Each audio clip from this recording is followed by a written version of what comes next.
कोल्हापुरात पावसाचा जोर ओसरलेला आहे। पंचगंगा नदीच्या पाणी पातळीमध्ये घट झाली आहे। पंचगंगा नदीची पाणी पातळी 36 फूट 6 इंचावर आहे।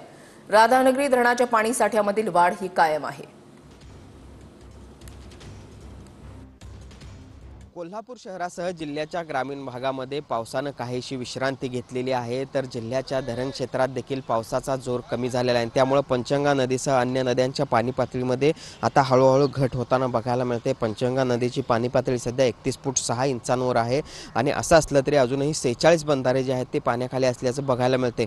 गेल्या 3 ते 4 दिवसापासून ज्या पद्धतीचा पाऊस पडत होता ते पाहता पंचगंगा नदीची पाणी पातळी ही 33 फूट 7 ते 8 इंचांपर्यंत पोहोचलेली होती। मात्र आता गेल्या 48 तासापासून पावसाचा जोर ओसरल्यामुळे या सगळ्या नदीच्या पाणी पातळीमध्ये आता हळूहळू घट होताना बघायला मिळते।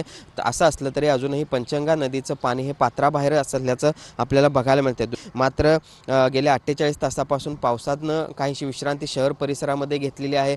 ग्रामीण भागामध्ये देखील पावसाची उघडझाप सुरू आहे, तर धरण क्षेत्रात देखील जोर आहे तो ओसरल्याचं बघायला मिळते आणि त्यामुळे एक मोठा दिलासा आहे तो कोल्हापूरकरांना या निमित्तानं मिळाला आहे असं म्हणावं लागेल। आणि त्यामुळे गेल्या 4 दिवसापासून ज्या पद्धतीची वाढ पंचगंगा नदीमध्ये होत होती, नदीच्या पाणी पातळीमध्ये होत होती, ते पाहता आता पावसाचा जोर ओसरल्यामुळे किंवा पावसाचा जोर कमी झाल्यामुळे या सगळ्या नदीच्या पाणी पातळीमध्ये आता हळूहळू घट होताना बघायला मिळते। जर्नलिस्ट सुनील काटकरसह भूषण पाटील, TV9 मराठी, कोल्हापूर।